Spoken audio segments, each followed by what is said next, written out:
Biscoitos com geleia de morango. Ingredientes: 1,5 xícaras de amido de milho, 1,5 xícaras de farinha de trigo, 5 colheres de açúcar, 1 xícara de manteiga, 2 gemas, meia xícara de leite.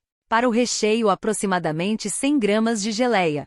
Preparo: numa tigela coloque todos os ingredientes secos. Em seguida os demais ingredientes, menos a geleia. Misture até ficar uma massa homogênea.